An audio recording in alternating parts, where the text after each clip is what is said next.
mine. Is that okay, or do I have to go? I'm on the side of my seat, which is kind of like it's life the edge of my seat. All I don't right. want to freak you out, dude, but there's a rumor we're live, so you do what you want with that information. I see that. Well, hello everybody out there on the internet. Yeah, so we're gonna just sort of chat for a couple seconds while everybody gets logged in. We have a couple people. It's not quite 2:00 our time. What time is it your time there, Mike? I got a minute early, which is Yeah, I've never been in my whole life, so this is all very exciting. Right? Yeah, we're both early today, so I feel like this is going to be a really sort of valuable webinar. We're on the ball. So this is where I ask the people questions, and they tell me how to get better at coaching, right? Yeah. Okay, exactly. Good. I'm in the right spot. You're the question guy, and the audience will answer. Perfect. Love it. Exactly. Ooh, wait, I just got James Cole said hello privately. I don't even know how that works, but apparently people can send me private messages, which is very exciting. So hello, James Cole, privately, just between you and me, dude. That's amazing. Yeah. Oh yeah, actually I can see that there too. So I guess it's not so private. Oh, it's not so private. Just so you guys know, it's not so private. So if you want to talk crap about Slept to me privately, it is not private. All right. Ooh, Dallas says, what up? Cleaning Nation and Dallas. Good to see you guys. Is Dallas from Dallas? That's the real question. Dallas is actually from Dallas. I know we've all heard it 100 times before. And to my understanding, he owns guns. So now everyone's private. Stop with the private. We have to, this is a group. Everyone unprivate and say hello in public. Cut it out, Will and Stephanie and Next Level and Dallas. There you go. All right. Well, now we've actually got a couple signups going on and pretty good numbers too. So let's do the official introduction. Oh, yeah. Howdy, folks. My name is Adrian. I am the writer for Swept. We're a janitorial software company, and our goal is to basically make lives easier for janitorial companies around the globe. And today I have Mike Campion with me. This dude knows a lot of stuff about a lot of stuff. He owns Grow My Cleaning Company, and he gives out pretty substantial advice to people who are interested in, you guessed it, growing their companies. So, hey, Mike. What's shaking? Good to see you guys. And like I told him before, I don't know if I'm comfortable with substantial knowledge and good knowledge. I told adequate knowledge about very few things on Thursdays. And well, today's a Thursday, so we're okay with that. Oh, okay. So they're all saying the chat doesn't have the option to go public. So I retract my yelling at James Brennan in the house and Jason Johnson, one of my Millionaire Mastermind guys, committed to busting chops and haranguing. So welcome everybody. So yeah, life is good. GrowMyCleaningCompany.com. If you do not like the tenor and what we talk about here, do not go there because it will make you sad. If this kind of scratches where you itch, GrowMyCleaningCompany.com. There is hundreds of hours of me. My apologies in advance. So I'm here to help you guys. You tell me what you want to see happen, Sweatman, and we'll go that direction, my friend.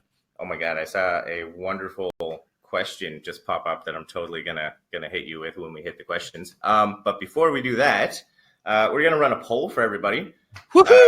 Yeah, I know, right? Everybody loves a good poll. So we have a couple sweet questions. We're not gonna talk about what you guys answered until the end of the webinar, though, because we're gonna give you time to think about what you want to say. So first question: do you prefer working with commercial? Do you prefer residential? Do you like both? Do you like neither? Do you work with something else entirely? Government contracts, as I see somebody was asking about. And the second question is going to be, where do you find your leads? So we have a lot of wonderful answer options for you guys. We didn't leave you with just yes or no's. So yeah, hit those, smash the poll buttons and tell us what you think. And we're almost 4 minutes in, and I have not made fun of a Canadian yet. So I would like to take that opportunity. I actually have two I'd like to swing at. One would be our friends at Swept, and I use friends loosely because we can only be so friends with, our attic up there to the north. I just want one of my Cleaning Nations out in Fort, so I love it. James Brenna, not only one of our Millionaire Mastermind guys, but also Canadian. It says, I would like to harass the guest, please. So very Canadian of him. He wants to harass, but he'd like to do it please because, very politely. Yeah. Yeah, exactly. Yeah. As is the Canadian way. So that is the Canadian way. That is pretty much how we do it. So, without further ado, let's start just smashing you with questions. Smash away, baby. Yeah. So the first one was an awesome question. James Cole asked it in the first couple seconds. Mike, how do you go about securing government contracts? Big question to start off. All right, so I'll give you my answer, and then I'll give you the answer you might want. I don't like working with the government because they're a huge pain in the ass. Unless you can't say ass here, and then they're just a huge pain. I don't know. Amanda, Team Canada, living in America. There you go. Fight the power, Amanda, or go with I don't know what you're trying to say, but congratulations on coming south with the rest of us English speakers. So I'm not here's my code, because we get this periodically in Cleaning Nation. I am definitely not a fan of dipping our toe in the government water. If you're really going to do it well, you need to be an expert at contracts. You need to be an expert at understanding exactly what their criterion is and being able to follow it. So the worst number of government contracts would be 1. If you don't have any, so I'm just not going to deal with that. I'm okay with that. If you're like, I'm going to go all in and be that guy or that company or that gal that's a specialist in government contracts, God bless. So before you even say go about getting government contracts, really decide, is this the pool I want to play in? I'll kind of give you some pros and cons. You guys can decide if it's for you. Pros, they have a huge, massive amount of money.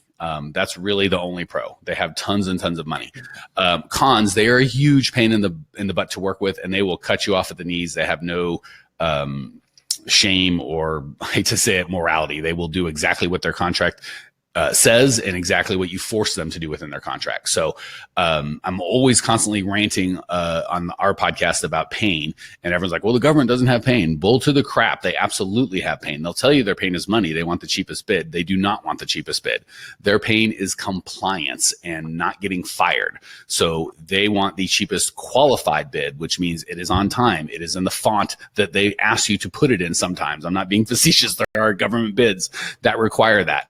It is turned in the format that they want, that you have the insurance that they need. And a lot of their requirements are going to be stupid and confound common sense.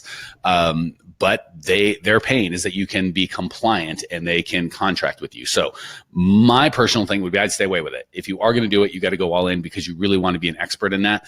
And don't worry about, I've got to be the cheapest bidder. You do not. You have to be the most compliant, and you have to hold them to it. Sometimes they'll try and break their own rules. The one good thing about the government is they have the stupidest rules in the world, but if you hold their feet to the fire, they will follow them. You can sue them and make them go by their rules. So the sweat people, they're independent business. They do as they please. The good news is they have common sense, so you can usually work with them. But if they choose to do something, you can't make them or make them stop doing something. The government has no common sense. They have crazy rules, but they will follow the rules if you're willing to sue them and take them to task. So I don't know if that answered your question, but the short answer is stay the hell away from government and go America. Hopefully I got all that in. Yeah, that's right. Oh, yeah. Happy belated 4th of July, everybody. Yeah, so that's right. If you're really good at cutting through red tape, go government, right? If not, probably a bad idea. Next question. Yeah, when I said go America, I meant not our government. It's the worst. It's almost as bad as Canada's. Go American people. The government, not so much. It has. Trump just got political, baby. Yeah, a little political. Let's just start talking about Trump. So Jason Johnson wants to know, what has been the most difficult mindset or situation you faced as a coach? All right. I'm not sure what Jason means, so I'm going to ask you, and you can speak on Jason's behalf, or Jason can put in the chat. Yeah. You mean me coaching the difficult situation my clients face that I've walked them through, or just as a human being, my own? Either something difficult that they've presented to you, or a particularly difficult client who just really doesn't want to learn and you're trying to coach them. Like what strikes you? Well, I'm certainly not going to use names. Yeah. What strikes you as just a really nail-biting, frustrating good time that you've had in your time as a coach? There's two things that drive me nuts. And again, if you guys are like, why would I care about that? Well, because I coach hundreds of folks and I kind of know what works and what doesn't work. And I only want to work with people who are going to be successful. So when I say these are the ones that drive me nuts, you can translate that into these are the people that aren't successful. There's really two things. One would be anytime there's a lack of integrity, I'm out. I don't find that it works long-term. Sometimes it can work short-term. I don't want to have anything to do with any of those people. One of the reasons I chose the cleaning industry for my little playground is you guys are amazing. I've found the integrity in this business is people really want to do the right thing. They're really hard workers. There's no lazy people here. So that's not been the case. I had a car dealership, but I got out of that whole business because it was really hard to be a guy or a company of integrity amongst a lot of people that weren't. Hard to compete like that. So lack of integrity for me is just a big out. I don't want to work with those people ever. And then second would be a victim mentality. So anytime someone is constantly, well, you don't understand my business. It won't work in my city. It won't work because I'm tall or short or black or white or female or male or whatever the case may be. I don't have the education. I don't have the money. You can put in any excuse you want, but that victim mentality of the problem is out there in the world and unsolvable. Therefore, I don't have to do any work. I don't take responsibility for my actions. I run from those people like the plague because I can't help them. I don't want to help them. There's so many amazing people like Jason, paradoxically, that really are sincere about having an impact with their business and changing the world and change their lives, and will do the work, mindset, and kind of in the world, that I have zero time for people explaining to me how it's impossible and life sucks and everything's impossible. I just have zero time for that. Yeah. If you want success, you got to have that can-do attitude, right? Well, yeah, and can-do work ethic helps too. Yeah, it really does. Really does. All right, next up to bat, we have David Mijovsky. Whoa, that's way too hard of a name. I'm not answering. As long as I have to say his name, we just call him Dave. Hey, Dave. So as someone who runs their business from home, what importance would you put on having a separate location? I like that question because I've done it so wrong and I've done it so right. So let me tell you what that looks like. When I started my cleaning, or I shouldn't say start, when I bought my first cleaning company, the guy was running it from home from his kitchen. I'm like, and I'm 21. This guy's like 40 something. Like, what an idiot. I'm going to get an office. And I did. I got an office. And I promptly spent, 36 minutes every day driving to the office, driving from the office, feeling very important about having an office. And I probably spent 5 to 7 hours a week paying rent on the office, making sure the utilities were turned on, getting it rekeyed, worrying about this and that and the other. And it just was a huge time and money suck. Pretty much ever since then, my construction company, my car dealership, clearly, obviously had to have an office and a space to operate out of. The older I got, the less time I spent in the office. When I went to the office, it was 100%. I just wanted, because I get nothing done, right? You go in the office, everybody wants to talk to you and take up a bunch of time, and it's a lot of whatever. So instead of trying to go to the office to get work and then feeling guilty because I was talking to an employee instead of working, and then when I was working, feeling guilty because I was telling an employee to shut up, I would do all my work out of the office and just go to the office for an hour, 2 hours, just to be a face. And just that was my whole goal, was to build culture and spend time with the team. Now that I have a business that doesn't require an office, i.e. a coaching company, and quite frankly, a cleaning company, residential or commercial, up to a certain size, you get past, for residential, maybe 200,000-300,000. For commercial, probably 500,000-700,000. It's probably time to get a little office. But my druthers is not to have an office. And when I did have an office, I didn't go there because that was not getting work done. There are some benefits, but I found, so it's not like it's all bad.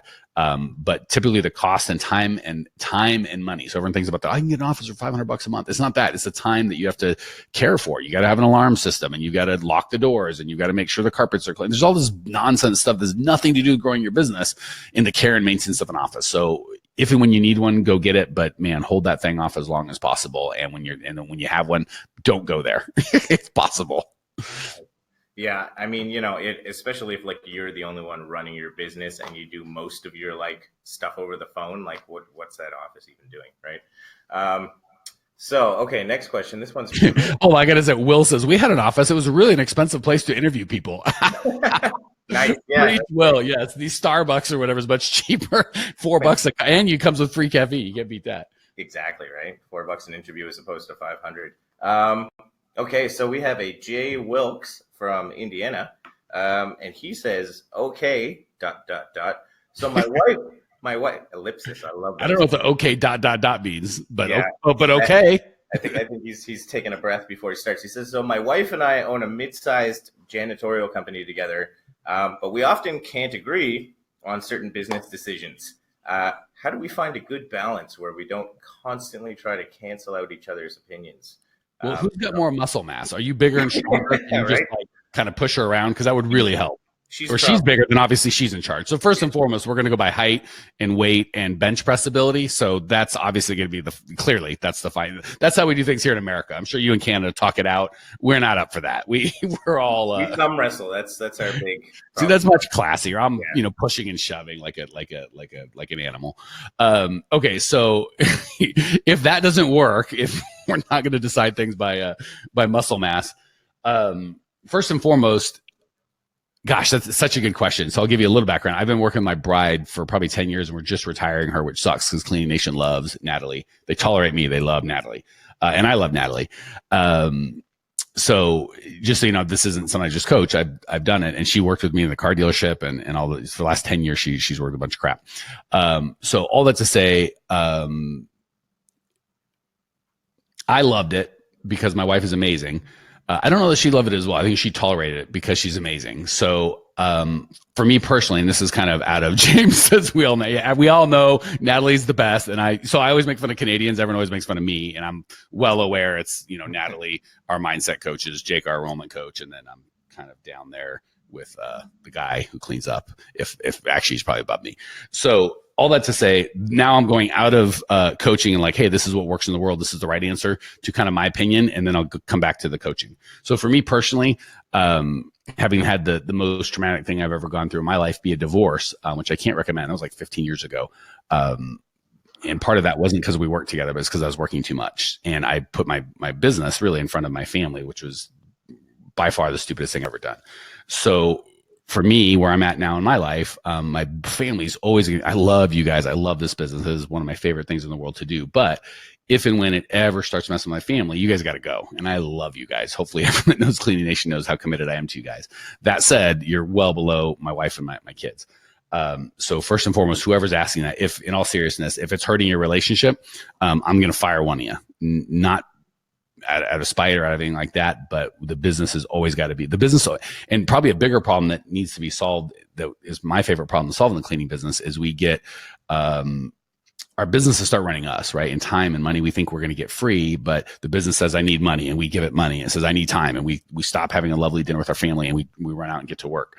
So first and foremost, we have to be in charge of the business that has to serve us. Second, if that means our spouses and I can't work together, then I would highly recommend you fire yourself or fire your spouse and have a happy marriage and a business and some business trouble, as opposed to a happy business and some marriage trouble, because that will kill you. So that's the philosophical answer. If you're like, no, we're working, it's not that, our relationship's fine, we can work together and have a healthy relationship. In that case, what I found is we got to have a clear chief and Indian, period. We can't have, I get a vote and you get a vote, because like you said, okay, now what? Do we call Mike and he gets to be the deciding vote? Like, how does that work? And we have a lot of that in our clean product. Some of our customers, that's how it works out, but that's not a good long-term solution. So if we can't do it over globally, right, we have to at least do it by part. So, hey, when it comes to client attraction, I get the last vote. I certainly want your input because I respect you. And why would you have someone in the business that you don't respect their opinion, right? So if you're pig-headed and won't listen, you should not work together anyway with any employee. With any other humans, certainly not your spouse. So you certainly want to be taking each other's feedback. But at the end of the day, there's got to be one owner or GM who makes all the final decisions. And if he or she's a good owner or GM, he's going to take his partners and important people in the businesses into effect. If that's not going to work for the business, then you at least got to break it up. Hey, when it comes to the finances and the operations, that's yours. When it comes into the client attraction, that's mine. So the big thing is really being clear on who's in charge, and really first and foremost, if it's going to hurt the relationship, torch the business, save the relationship. So hopefully, I know we went from political to really serious, but that's a really important thing to me, and I want to make sure you guys can learn from the very expensive mistake I made. No, that was great. That was a very thoughtful answer. Appreciate it. Won't happen again, I promise. There you go. All right, moving right along. So next question, we have a Jerry Jackson. This one looks pretty good. Jerry Jackson, James. Wait, we got Jerry Jackson, Jason Johnson, Will Wilcox. Yeah, right? I'm starting to feel like these names are made up. We got a lot of alliteration. Barbara Bell. Watching them go here. Barbara Bell. Timmy and then Thompson. Dallas Campbell screwing everything up. Come on. Just breaking the pattern. So Jerry says, I'm a franchised company. While we train our owners, I find most issues are created by their crews. How do I motivate business owners to train and oversee the crews that they hire? So a little motivational question here. All right. I have some very strong thoughts about franchises, which I'm going to leave to the side right now and just stick because I don't think you like them, my friend. So I'll just, but we'll talk about motivation. I have found trying to get people to do what I want to do is a fool's errand. I'm not that smart. I'm not that convincing. I'm not that whatever. Trying to get people to do what they want to do is still really hard as a coach, but you've got a chance. So first and foremost, and I go back to, and those of you guys that are fans of the show and part of Clean Nation know that core values is a common thread throughout. So here I am all about having fun, making money, being real, helping out. And if Swept, for whatever reason, really disagreed with any or some of those, we probably wouldn't be a fit. They wouldn't invite me on their platform. I wouldn't encourage all of you guys to work with them because they're amazing. And they don't have to have the exact same core values, but they have to have complementary core values, right? Or I couldn't bust their chops about being Canadian, all that other stuff, because they wouldn't tolerate that kind of nonsense. And don't think we're going to not get into your tattoo, dude. You're trying to hide it under the shirt, but at some point we're going to dive in. That's my question for the group is what's going on with the tattoo? What's the story? I'm going to finish my answer. And then that's my question to you is I need tattoo information.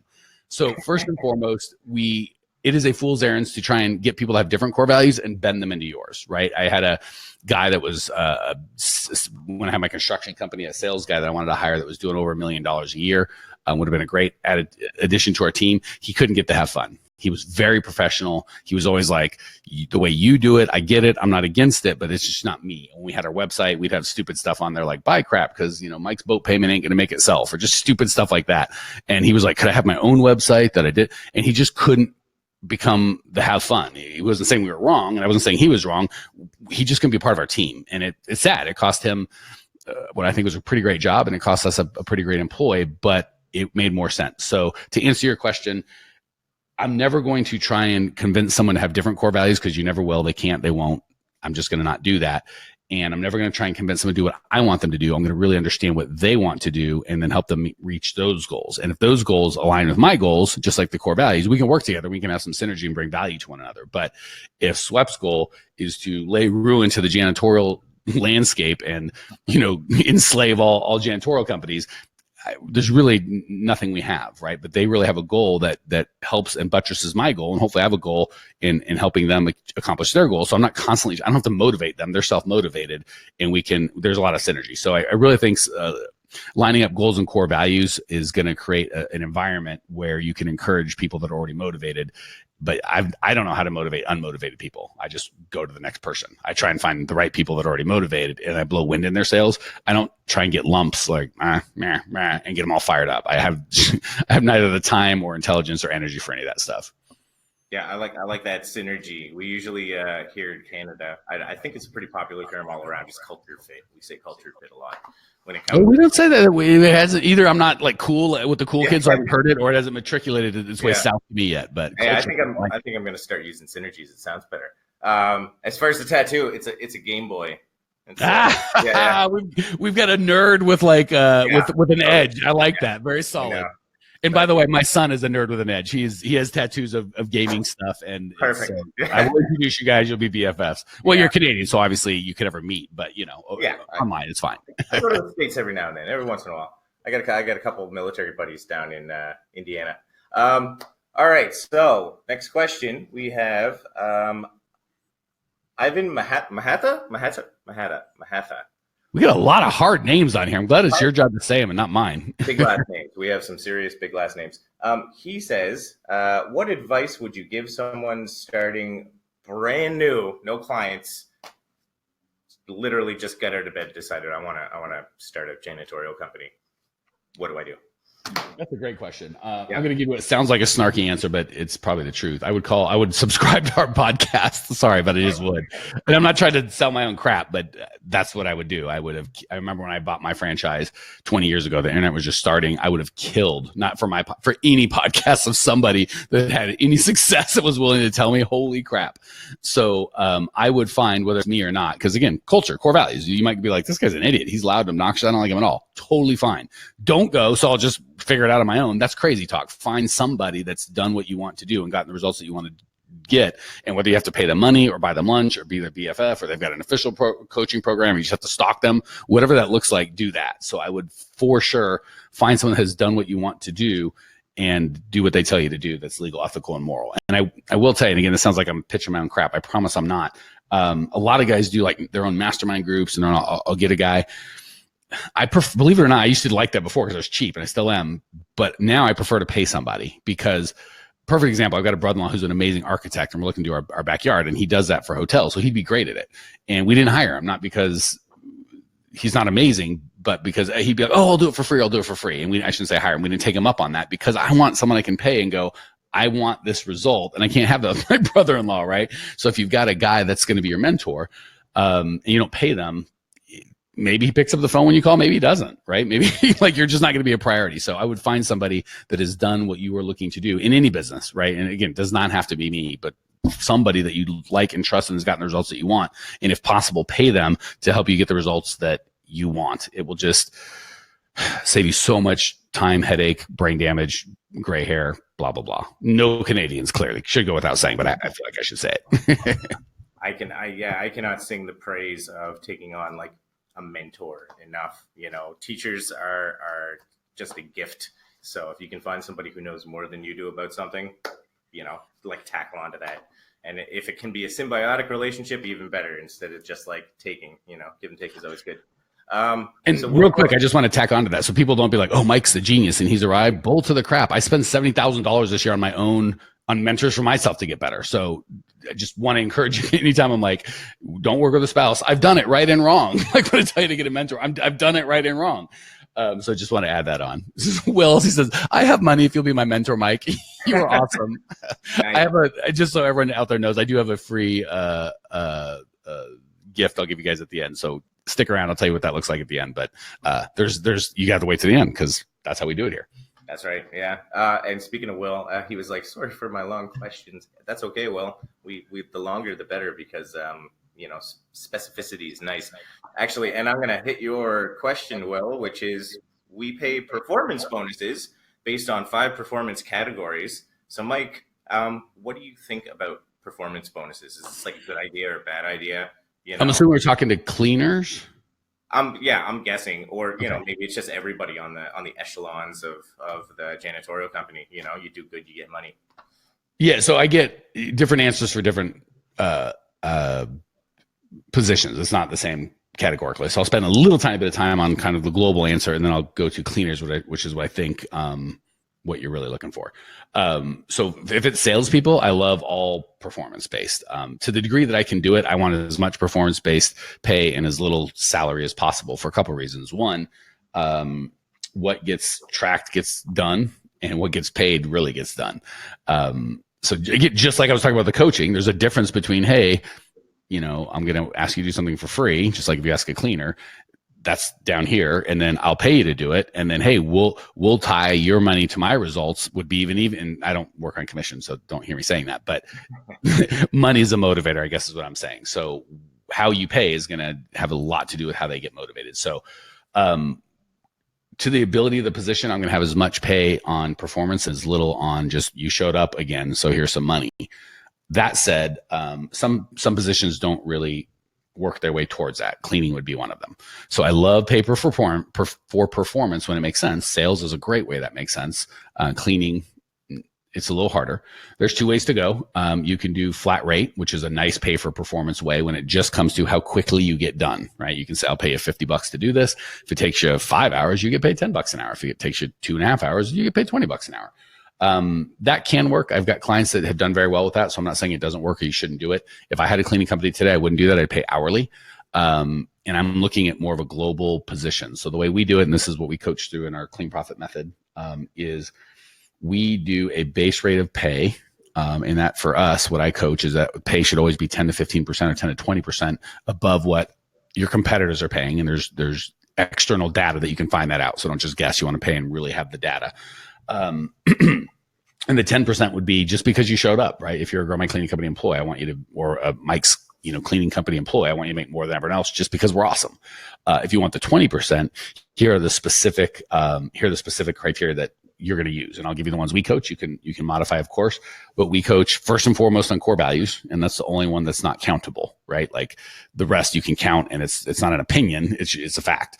The core values, I'm going to go with what I've seen with the people that work with them, see if they're supervisors or the people that work under them, and everyone, the people that work above them. So I want a 360-degree view of their opinion of the core values. And you'd be shocked how those are almost always on point. It's not like Will thinks one thing and James thinks another, and I think a third. We almost all come to a consensus, which is a good indicator that we're on the same page. If there's different thoughts, then we got to dive into that a little more, but that rarely happens. That's always first and foremost. Second would be time and attendance. Third would be customer complaints versus positive feedback. Fourth would be time to clean. And then crap, I think is that all of them? I think that's all of them. So core values is number one by far. And again, it's in the course, so I don't have it all memorized. Number two is time and attendance. Number three is feedback, positive versus negative. And then four is how quickly does it take you to do the stuff that you're supposed to do. And that is just going to get you between 10 and 20% above what the average cleaner or, person gets paid in our city. I know it's a long, complex, boring answer, but you asked the long, complex, boring question. What do you expect me to do? How dare you? People are here for the long, complex answers. That's what they love. So we're going to take a very quick break because I want to tell you guys what the poll answers were. I'm dying to hear. Yeah. I didn't get to vote. Thank you very little. Come on. Yeah, you didn't vote. Good gosh. I don't know how. It's too complex. I know it's in here somewhere. So the first question, do you prefer working with commercial, which actually leads us into the question I'm going to follow this up with. Do you prefer working commercial or residential? Most people said commercial. That's where the money's at. Sensible answer. Follow-up question was, where do you find the most leads? And Mike, you totally predicted referrals. And guess the answer was referrals. So yeah. And the second runner-up was there are places to find leads. That would be like, what? Tell me more. So good to know. Good to know that you guessed it. So the next question, speaking of commercial, is and I just had this sitting in front of me. So Jerry Jackson, I know all the this is like a Stan Lee convention here. Yeah, the name of the game today. So Jerry Jackson says, hold on. Wait for it. It better be good, Jerry Jackson. I got more than one Jerry Jackson here. Okay, so would it make sense to pick a specific type of business to build on, i.e., car dealerships, restaurants, etc.? So I guess what he's asking is like, is it good to like have a niche or like a sort of like expertise, when it comes to types of places that you decide to clean? Yes. Next question. It's a hard yes. If any of you guys that are subscribed to the podcast, the YouTube channel, all that, growmycleancompany.com, that is a common rant. Niche, freaking niche.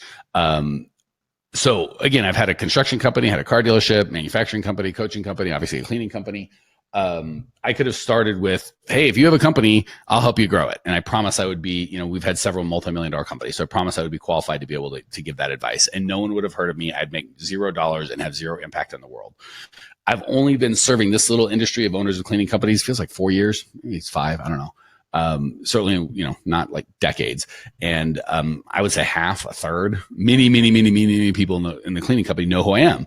Whether they like me or not, that's a whole different kettle of fish. But there's massive name recognition. If I wanted that in the universe, it would have taken decades and tens of millions of dollars.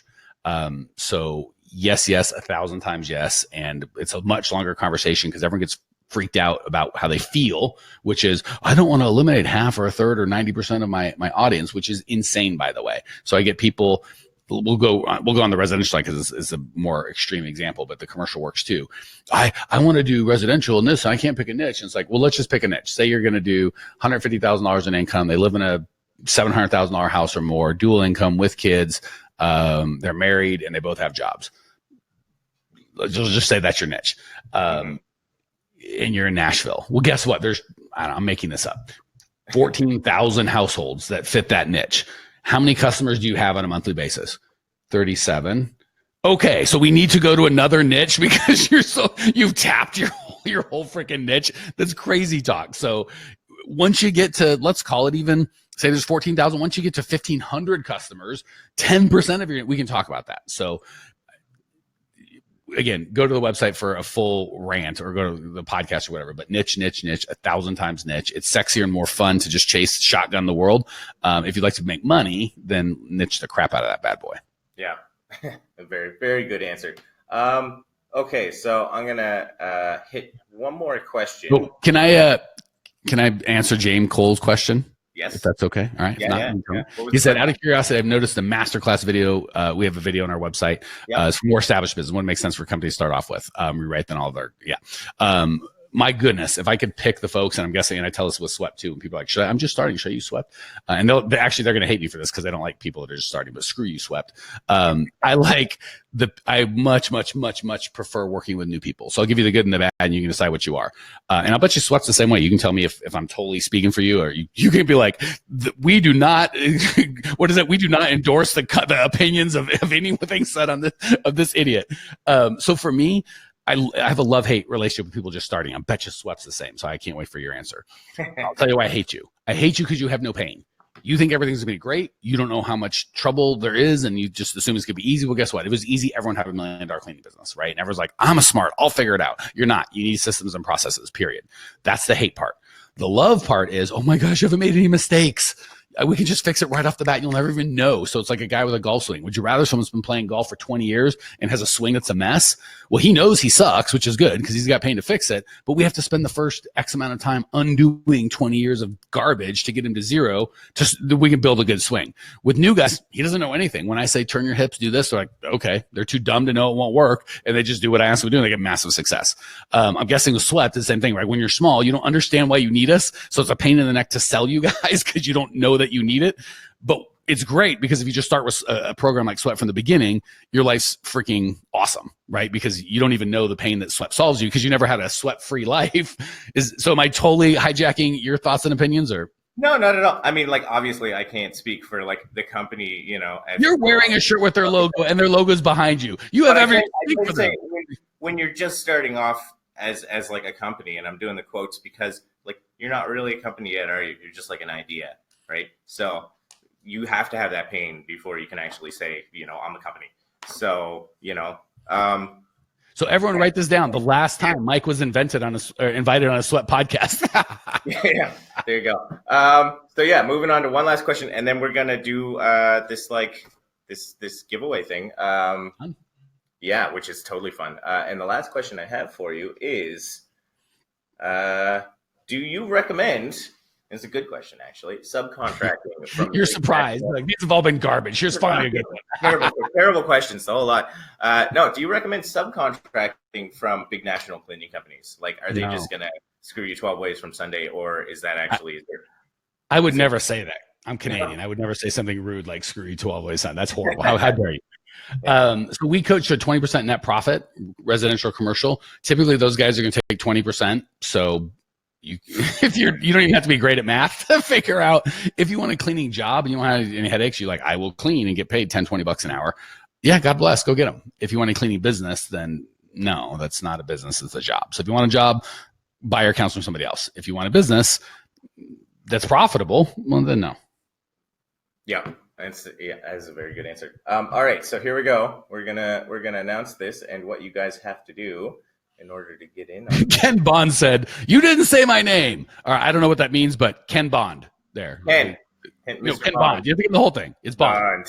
Ken Bond. Yeah, there you go. Yeah, sorry, Ken. You don't have the Ben Bond. We would have said it clearly because we're doing nothing but Will Cox, Jason Johnson. Yeah. So sorry, Ken. We can only do what we can do. Yeah. Sorry, pal. Yeah. So Mike's offer. Here we go. Complimentary breakthrough session. To take get ready, Will Cox. This is limited. Right. Get ready, Will. So, and they're going to take a look at where you are, where you want to be, and help you come up with a plan to move forward from there. And are we going to give them the link to that? So basically, the first 5 people to comment, I want this, get it. So harsh. I like that. Yeah. It's like a death match, right? Right here, we can watch it right now. I want to see those 5 comments. The first 5. Everybody else, sorry, can't help you. That sounded like a Canadian. Sorry, I'm not sorry. Sorry. I'm just kidding. I'm not sorry. Yeah. So we do seem to have a couple comments. It's flying in. Yeah. And eliminate James Beretta. He's such a nerd. He's my millionaire mastermind. You don't need me. You can talk to me anytime you want, you jerk. Oh, James. All right, there we go. There's a lot of exclamation points. It's freaking out my mind. I know. I'm seeing the whole time. People are screaming at us. Just no need to raise your voice. We're all going to be civil. Pick me. Yeah. A lot of people writing in all caps. Which state is KY? What's KY? Hello from Kentucky. Come on, Canadian. Yeah. Pay attention. I know some of your provinces. Some of them, yeah, to like 2 or 3 provinces. I don't even know all the provinces in Canada. I'm not going to Okay, then I feel less like a dumb American. Yeah. And more like just an American. I could probably name more American presidents than I can Canadian provinces. So there you go. Yeah, so while we got you guys here, Swept is offering 7-day free trials. You're going to see a lovely link pop on your screen shortly. And if you're interested, you want to see if Swept is actually a good fit for your company, smash that link and we will have one of our people call you and set up a free trial so you can actually find out firsthand without wondering.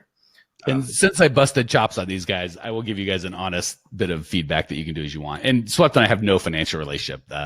They send me customers. We treat them great. And I give them nothing. I send them as many customers as I can. They treat my customers great. I give them nothing. So I say this because Excellencia, link smashed. Now that needs an exclamation point. Yeah. I got to tell you guys, gals, one of the big things that we talk about is systems and processes and systems. And just as we go about, so it's not just the money, because I don't even think they're all that expensive. It's the coaching and the mindset. So please, please, please, those of you guys and gals that are going to use Swept, and I recommend that you do, just like the coaching I give, Swept can be a complete waste of money. You can give them whatever it costs and do nothing with it, and it will be a waste of your time. Like you will be like, and then of course, because you're a terrible human, you'll yell like Swept is garbage and they suck and all that stuff.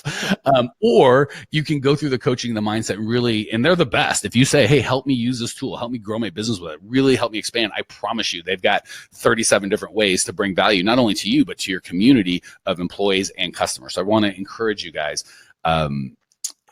It's a smaller version of, hey, Swept. And this was started by guys and gals that owned, or guys, there was no gals, that owned a cleaning company. So I would really encourage you, don't just pay for their product. It's a great product. Drink the Kool-Aid. Really use it, because my coaching, their product, you can give us all the money in the world. There will be zero just magic result. I wish you guys could just give me money and magically be rich. That would make my life so much easier. You got to drink the Kool-Aid. So I'd really encourage you. It's a great program. Great people, present company excluded, clearly, but don't worry, he won't be on the phone with you. You're fine. Not one of the salespeople. That's true. Yeah, he doesn't do any of that stuff, but Sweat's the best. I said it before, said it again. Love those guys. So unsolicited, I will receive $0 for that. I may still not even get invited back. So checks in the mail. It's yeah, thanks, baby. There you go. Yeah, those who like Swept really do like it a lot. And I don't just say that because I work here. With the wink. With a wink. They really do, though. So do we know the first 5 people who went and clicked on that? Actually, I will. Okay. Make you. You can do it what you want, but I would love to reach out privately, just so you know, what'll happen is we get 5 every now and again. One won't show up, so I'm happy to do 5. So there may be 6 or 7 that get in. Just saying. Perfect. Well, there you go. All right, guys. Well, then I guess Mike's going to be reaching out to you soon. You'll find out who you are. So best of luck there. And that sort of brings us towards the end. So, last chance for romance. Mike, do you have any final bits of, advice to toss out into the world before we sign off? Do they have to be romantic, or could I just? Maybe just platonic. That's fair. I just got an OMG, he's so sexy from James Brenna, which makes me great. That dude is the best. Okay. And actually, I hate to say it, we're bringing our Millionaire Mastermind group is coming up next week. We are leaving. I hate to say it out loud on tape so it can be done. It's going to be in Toronto, Canada. So I am going to be in enemy territory. It's going to be awful. I'm sure they'll stop me at the border, but that wasn't the question. The question was parting advice. If there was 3 things, one thing that I could pick internally and 2 externally for someone I thought was going to succeed. One is never give up. I will do whatever it takes as long as it's legal, ethical, moral, for as long as it takes, and I will either die or succeed. If I could have one thing within somebody, I would take that. So always build that. And then externally, like, okay, I have that. Now what do I, just having that alone is not going to, actually just having that alone is going to bring you massive success. But if you want to make it quicker and easier, the 2 things that you need to add on are the proper mindset and the proper systems. And whether that's through Swept, through us, through anyone else, you absolutely need those. So that's what I got.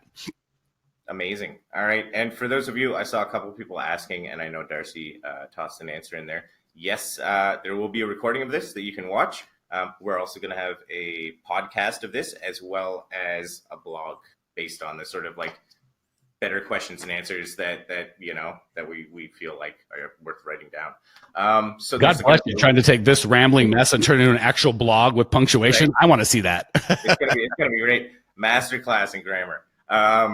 So yeah, thank you so much for joining us, Mike, and thank you everybody for coming out. And yeah, that's it. Good webinar, guy. And hey, if you ever want to see me back, put in like, hey, Mike didn't suck that bad. Have him back and we'll see what happens. Awesome. See you guys. See you. Thank you.